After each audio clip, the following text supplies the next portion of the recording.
Bien, pues este trabajo que les voy a presentar es una parte de lo que es mi tesis doctoral.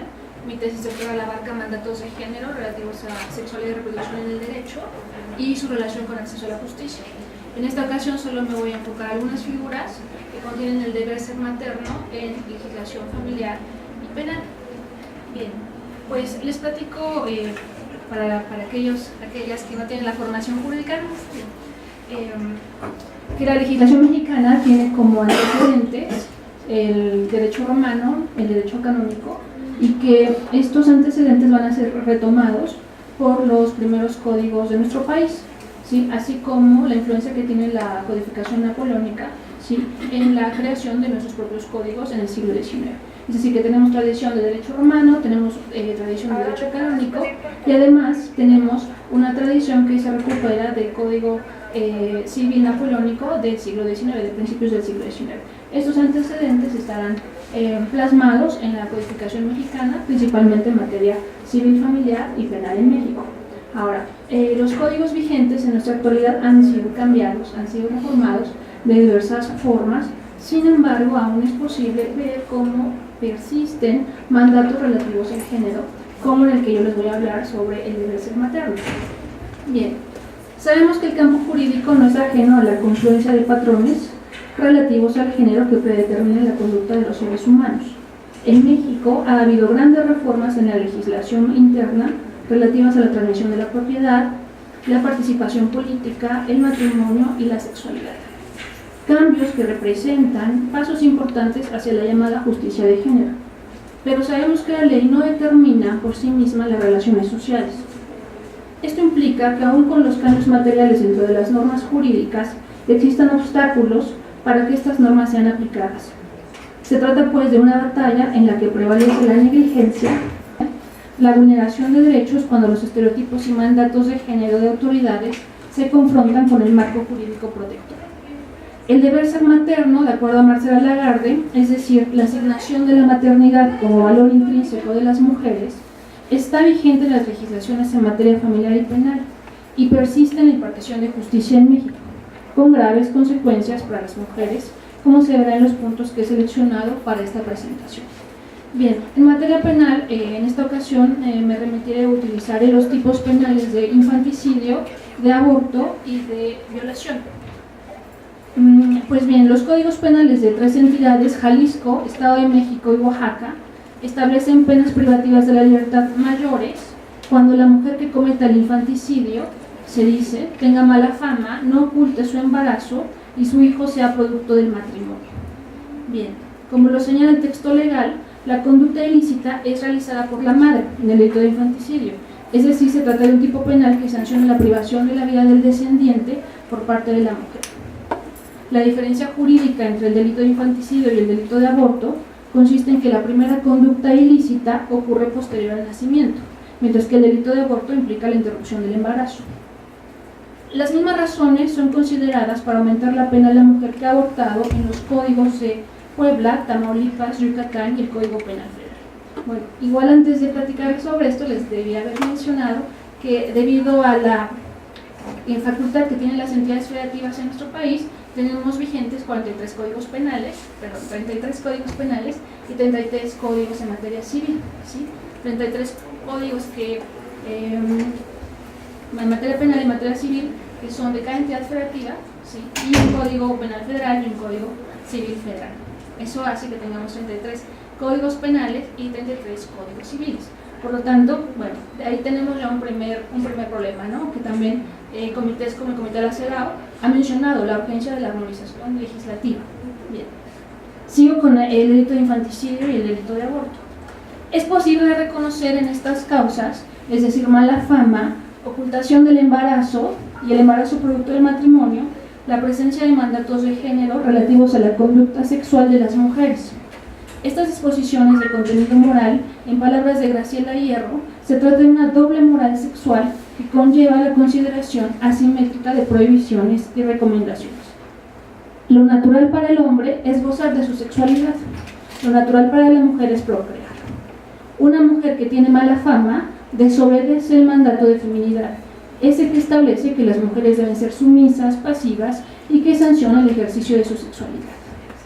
La ocultación del embarazo, por su parte, implica que hay una exigencia social de la no exhibición pública de una conducta inmoral, lo que se encuentra ligado a la exigencia de que el producto no sea fruto del matrimonio. Es decir, se fortalece el privilegio de la institución matrimonial para procrear y por tanto la sanción es mayor cuando los dos delitos se dan dentro del matrimonio.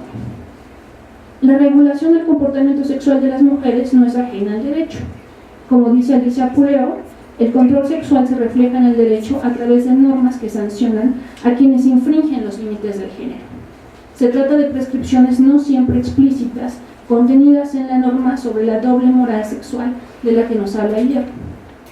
La persistencia del delito de aborto en los códigos penales representa la permanencia de la intromisión del derecho en la vida sexual de las mujeres y la consideración de que la sexualidad es inseparable a su reproducción. Retomo este punto porque si bien es cierto que todas las entidades federativas, en todas las entidades el aborto es permitido cuando el embarazo es resultado de una violación, hay graves obstáculos para que las mujeres víctimas de ese ilícito puedan abortar. La reticencia de autoridades ministeriales, juzgadores, juzgadoras, personal de salud, hacen prácticamente imposible que una mujer lo pueda hacer, vulnerando el reconocimiento de las mujeres como sujetos capaces de tomar decisiones libres sobre su bienestar, salud y sobre sus vidas. Como señala Francesca Gargalo, la brecha entre el ideal de justicia de las mujeres y su lucha por las leyes que las conviertan en ciudadanas crece cada vez que el Estado afirma su igualdad sin garantizar las posibilidades de que realmente sean libres de tomar decisiones sobre su vida y futuro en equivalencia de condiciones con los hombres. En marzo de este año se publicaron modificaciones a la NOM 046, una norma oficial mexicana relativa a violencia familiar sexual contra las mujeres, criterios para la prevención y atención. Entre los cambios notables se encuentra que ya no es necesario haber denunciado el delito de violación en forma previa, cuando producto de esa violación hay un embarazo. Anteriormente lo que sucedía es que las autoridades ministeriales, judiciales y médicas, aprovechándose de la pluralidad de disposiciones en la materia, negaban la interrupción si la víctima no había denunciado el delito de violación. De acuerdo con estas modificaciones de las que les estoy platicando ahora, no hay ningún impedimento, al menos formal, y eso es muy importante, al menos en la norma jurídica, para que el aborto se practique, bastando solo el dicho de la mujer. Esta reforma reconoce que las mujeres tienen la libertad sexual y también la libertad reproductiva sobre sus vidas. Sin embargo, entre la protección formal y lo que sucede en el plano fáctico hay una profunda diferencia. Si bien estas reformas son recientes, hay un desconocimiento del nuevo marco jurídico que imposibilita su aplicación y la prevalencia de prejuicios de autoridades que niegan el aborto y que intimidan a las mujeres. Igual por el tiempo que hay, les voy a contar rápidamente de un caso que a lo mejor han escuchado del estado de Sonora. Una chica llamada Citlali, de 14 años, que después de las modificaciones a la NOM 046 es atacada sexualmente por un compañero de trabajo del padre. Al presentar la denuncia, ella tiene 14 años, al presentar la denuncia por el delito de violación, no se le dio atención médica para evitar enfermedades de transmisión sexual, no se le ofrece pastilla de anticoncepción de emergencia y tampoco se le informó sobre su derecho a interrumpir el embarazo en caso de que esto ocurriese. Por la edad de la víctima, el delito fue clasificado al delito de estupro, lo cual tuvo consecuencias graves para la menor, pues al enterarse de que estaba embarazada, la Secretaría de Salud del Estado negó practicar la interrupción del embarazo porque el delito sujeto a la investigación era el de estupro y no el de violación. La Secretaría afirmó que su personal protegía la vida desde la concepción. Organizaciones de la sociedad civil han dado acompañamiento y seguimiento a casos en los que, a pesar de la existencia de normas jurídicas que reconocen la autonomía sexual y reproductiva de las mujeres, están lejos de ser materializadas debido a la prevalencia de los prejuicios de los operadores de justicia y el personal de salud. Este solo es un caso, ¿sí? Es decir, a partir de las reformas a la NOM 046, al menos en el plano ideal se pensaría que este requisito de la denuncia de violación debería ser eliminado, ¿sí? Sin embargo, bueno, esto es una muestra de tantas de que la negación de servicio se encuentra fortalecida o tiene un fundamento en los estereotipos de las autoridades, no solo jurídicas, judiciales, sino también del personal de salud que se niega a proporcionar los servicios de INE. Bien, por lo que hace al deber ser materno de la legislación familiar, en materia de guardia y custodia, las normas jurídicas en materia familiar prevén que de acuerdo a un rango de edad, las mujeres gozan de la llamada preferencia maternal. Seguramente muchos de ustedes han escuchado ese término, la preferencia maternal en casos de guardia y custodia. El Código Civil para el DF señala que los menores de 12 años deberán quedar al cuidado de la madre. En eso consiste la preferencia maternal. En este dispositivo se encuentra contenido el mandato de género que determina que son las mujeres quienes deben tener a su cargo el cuidado de la descendencia, excluyendo a los hombres de estas tareas de cuidado. Como en varios casos, la Suprema Corte de Justicia de la Nación, el máximo tribunal de este país, se ha pronunciado al respecto. En el año 2014, la primera sala concluyó que dicha disposición respeta la Constitución Federal, siempre que no se entienda la preferencia maternal de forma literal y excluyente, en forma automática, de la figura paterna o de otros familiares, sino que la decisión sobre la custodia siempre debe estar orientada por el interés superior de la niñez. Bien, aunque existe este criterio de la Suprema Corte, es necesario que cuestionemos la preferencia maternal contenida en varios códigos del país, si ésta reproduce los mandatos de género relativos a las tareas de cuidado a cargo de las mujeres. Es decir, la influencia que tiene la presencia de este dispositivo en la automatización por parte de los tribunales del país al resolver casos de guardia y custodia y la participación que tiene el derecho en la exclusión de los padres en el cuidado de la descendencia. Es decir, en el fortalecimiento del imaginario social consistente en que a las mujeres les corresponden las tareas de cuidado. En el artículo El derecho como constructor de estereotipos de género, el caso de la regla de preferencia maternal en la custodia de menores, José Ramón Cosío Díaz y Luz Helena Orozco Villa señalan que esta preconcepción de la mujer madre, que de un primer vistazo pareciera beneficiar a las mujeres, en realidad tiene consecuencias significativas en otros ámbitos, como es la salud, el trabajo e incluso la política, construyendo y reforzando un estereotipo que no siempre opera en su favor. Implica una generalización que termina por negar derechos e imponer cargas en los supuestos atípicos. La preferencia maternal, en este sentido, puede reforzar el mandato de género, que considera a las mujeres como dotadas por naturaleza a cuidar de la descendencia. Piénsense o pensemos en la atención alrededor de las licencias de maternidad, pero lo poco que se habla y se realiza políticamente respecto a las licencias de paternidad.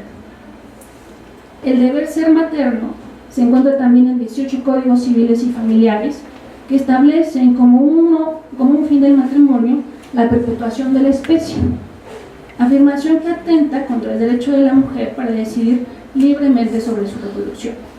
Como señala Simone de Beauvoir, en virtud de la maternidad es como la mujer cumple íntegramente su destino fisiológico.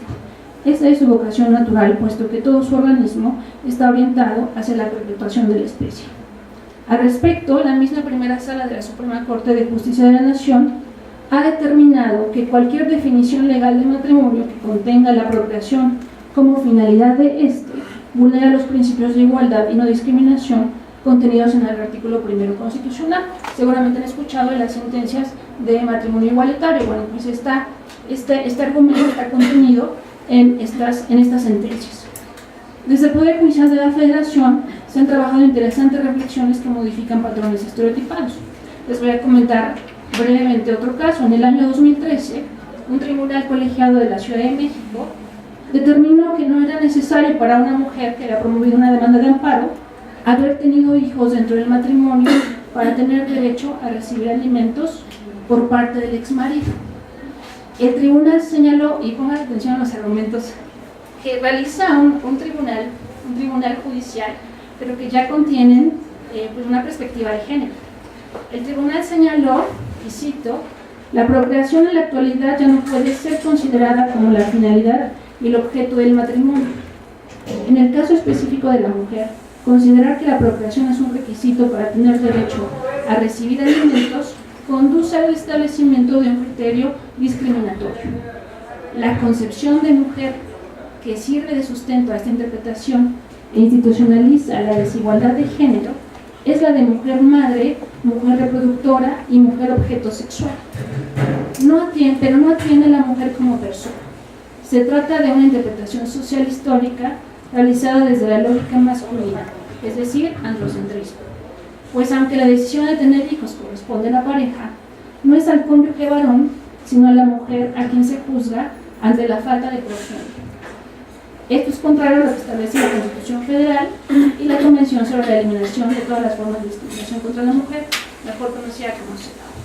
Son criterios interesantes, son criterios que todavía son aislados, sin embargo nos dan un poco de luz a las personas que nos dedicamos al análisis desde la perspectiva de género del trabajo judicial.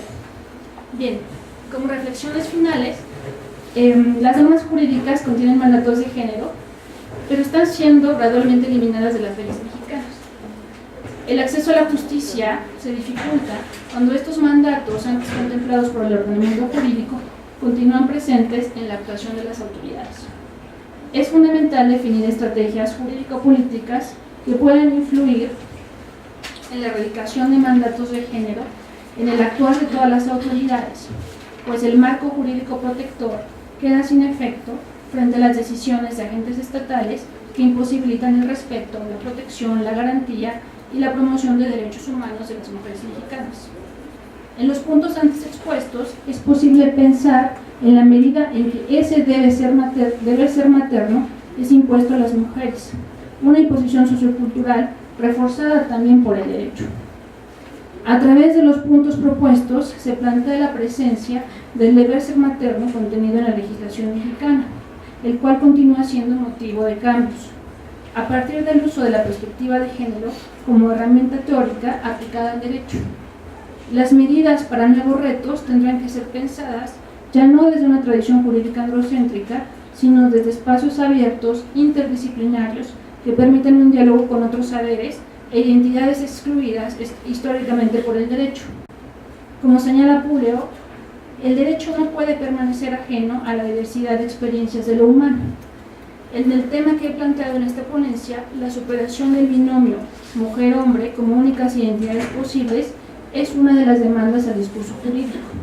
Lo mismo sucede con las técnicas de reproducción asistida y la maternidad subrogada, temas que ahora están saliendo mucho a debate y que serán, desde mi perspectiva, los nuevos debates que deberán ser resueltos o que el derecho se va a tener que pronunciar y no va a tardar mucho.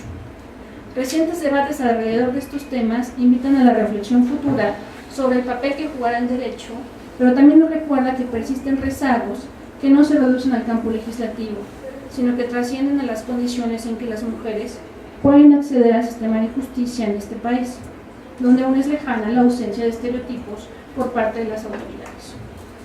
En este sentido, me sumo a la voz que enfatiza que la justicia de género va más allá del derecho, y considero, junto a Alicia Ruiz, que el derecho es un discurso que paradójicamente, al tiempo que legitima las relaciones de poder existente, puede servir o puede ser utilizada como una herramienta para su transformación. Agradezco su atención.